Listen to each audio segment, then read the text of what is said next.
सबको जय मसीह की। आज हम लोग परमेश्वर का शुभ संदेश को इस छोटा सा टूल के द्वारा समझने के लिए, जानने के लिए कोशिश करेंगे। यहाँ पर हम लोग देखते हैं कि परमेश्वर पवित्र है और जो इंसान है वो पापी है। देखिए, परमेश्वर ज्योति है और इंसान जो है अंधकार है। इसलिए इंसान जो पापी है परमेश्वर के नज़दीक पहुंच नहीं सकते हैं। पापी मनुष्य यदि परमेश्वर के पास जाना है तो उनको पवित्र होना महा जरूरी है। इसलिए परमेश्वर ने आपके लिए, मेरे लिए एक योजना बनाया, एक रास्ता खोला। उसके बारे में अभी हम लोग देखेंगे। इसलिए परमेश्वर ने एक योजना बनाया कि आपको और हमको, जो इंसान पापी है, परमेश्वर के नज़दीक में जाने के लिए और अपना प्रिय पुत्र यीशु मसीह को, जो स्वर्ग में रहने वाला था, वो मनुष्य बन कर के हमारे बीच में आया है ताकि हम मनुष्य को पवित्र कर सके।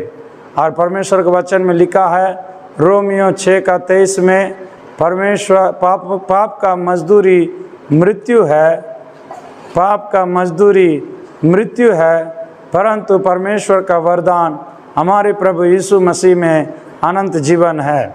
मेरे प्रियो, और पाप के चलते मनुष्य जो है मृत्यु में और जो चले जाते हैं। इसलिए मृत्यु से हमें बचाने के लिए और नरक से हमें बचाने के लिए परमेश्वर ने अपना प्रिय पुत्र यीशु मसीह को इस संसार में भेजा है ताकि उसको बलिदान के द्वारा हम पवित्र हो सकते हैं। और वचन में लिखा है, और पहला यूहन्ना 1:7 में, प्रभु यीशु मसीह का लहू हमें सब पापों से शुद्ध करता है। तो यीशु मसीह आपके लिए, मेरे लिए मृत्यु को सह लिया। दो प्रकार के मृत्यु है, एक शारीरिक मृत्यु है, एक आत्मिक मृत्यु है। जो शरीर का मृत्यु है, और यीशु मसीह ने शरीर का मृत्यु को अपने ऊपर ले लिया, अर्थात पाप की सज़ा को अपने ऊपर ले लिया, और जिसके चलते हम पवित्र बन सकते हैं और दूसरी मृत्यु जो नरक है उसमें से बच सकते हैं। इसलिए परमेश्वर और जो अपना प्रिय पुत्र यीशु मसीह को हमारे पापों के लिए प्रायश्चित बलिदान के रूप में इस संसार में भेजा। आज से 2023 साल के पहले यीशु मसीह हमारे पापों के लिए क्रूस पर बलिदान हुआ। अपने दोनों हाथ में कील ठोकवा लिया, दोनों पैर में कील ठोकवा लिया और पूरे शरीर को लहूलुहान बना दिया, क्योंकि हमारे शरीर के हर एक अंगों के द्वारा पाप किए जाते हैं। इसलिए उस दंड को यीशु मसीह ने अपना पूरा शरीर में उठा लिया ताकि हमें क्षमा मिल सके, ताकि हम लोगों को और पवित्र कर सके। आगे हम लोग देखते हैं, और यहाँ पर यीशु मसीह को जो पापों के लिए मरा था, उनको जो है मृत्यु से जयवंत होना है, क्योंकि मृत्यु के ऊपर में जयवंत होने से ही पाप के ऊपर भी जयवंत हो सकते हैं। जो शैतान हमें पाप के कारण मृत्यु में हम लोगों को बांध के रखा है, कब्जा करके रखा है। इसलिए मृत्यु से हमें बचाने के लिए प्रभु यीशु मसीह मरा तो सही, लेकिन वो तीसरे दिन जी उठना जरूरी है। इसलिए इस दुनिया में रहने के समय में यीशु मसीह ने कहा, मैं पापियों के हाथ पकड़वाए जाऊंगा और तीसरे दिन जी उठूंगा। इसलिए शैतान ने और उन अधिकारियों के द्वारा, संसार के लोगों का शक्ति के द्वारा किसी प्रकार उनको जी उठने को रोकने के लिए कोशिश किया, और यीशु मसीह को एक कब्र में रखा गया, अर्थात पहाड़ों का गुफा में रखा गया। और वो गुफा आज भी यरूशलेम में और पाया जाता है। और उस गुफा में एक बहुत बड़ा पत्तल से और जो है ढक दिया, उनके लाश को उसके अंदर रख दिया।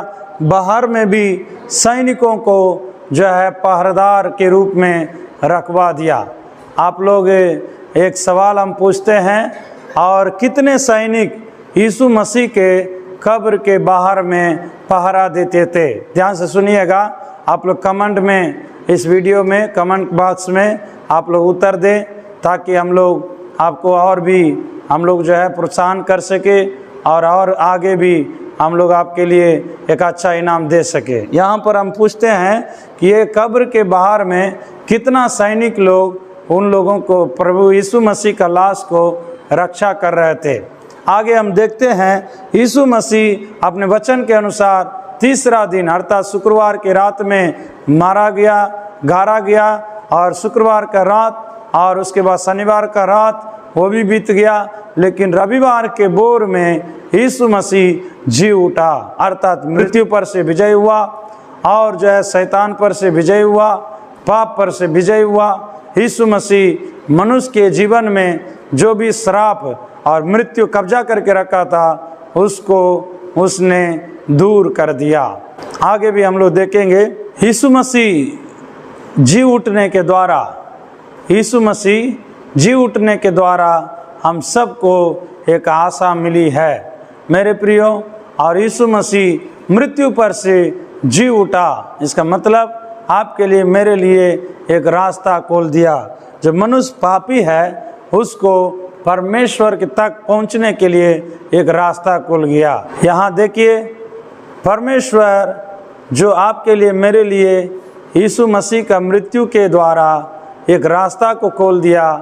अब जो पापी मनुष्य है वो पवित्र बनकर परमेश्वर के नज़दीक जा सकते हैं, क्योंकि ये मार्ग है वो जिससे हम स्वर्ग तक अर्थात पवित्र परमेश्वर तक पहुंच सकते हैं। बाइबल धर्मशास्त्र में बताती है यूहन्ना 14:6 में, मार्ग सत्य जीवन मैं हूँ, बिना मेरे द्वारा कोई भी पिता के पास पहुंच नहीं सकते हैं। इसलिए ये मार्ग है जो पापी मनुष्य परमेश्वर के नज़दीक, जो पवित्र परमेश्वर है, हम वहाँ तक पहुँच सकते हैं।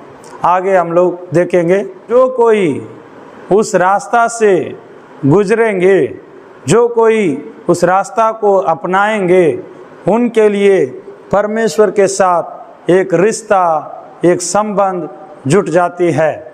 यहाँ पर देखिएगा, इस टूल हमें ये सिखाती है, ये दर्शाती है, ये फोटो हमें ये बताती है परमेश्वर के साथ रिश्ता को जोड़ो। मेरे प्रियो, परमेश्वर जो यीशु मसीह को भेजकर हमारे पापों के लिए बलिदान किया है, उसके द्वारा हम पवित्र हो सकते हैं, परमेश्वर के साथ हमारा संबंध जुड़ सकता है। देखिए, परमेश्वर के हाथ, मनुष्य के हाथ, ये दोनों जो है अब से जो परमेश्वर के साथ साथ चल सकते हैं। यदि हम परमेश्वर के साथ रहेंगे, ये जो नीचे में नरक को देखते हैं, नरक में नहीं जाएंगे, परंतु जो ऊपर में स्वर्ग को देखते हैं, हम स्वर्ग जा सकते हैं।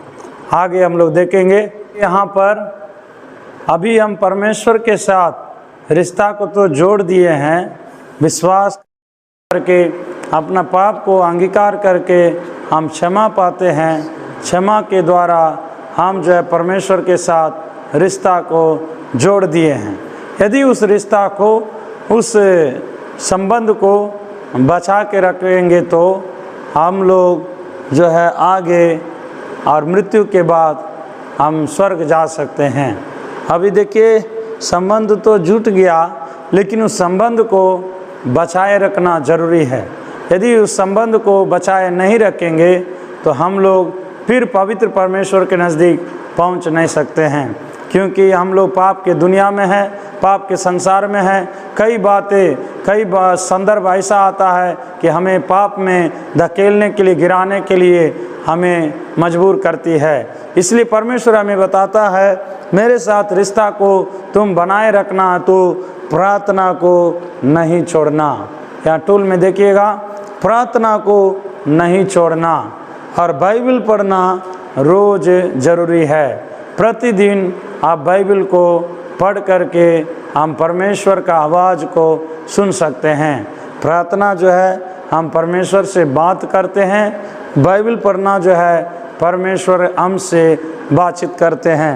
आगे हम देखते हैं, इस प्रकार ये दोनों काम को जारी रखेंगे तो हमारा संबंध परमेश्वर के साथ हमेशा के लिए बने रहता है। आखिरी में हमारा हृदय भी पवित्र रहता है और उसमें पाप जो है प्रवेश नहीं कर सकता है।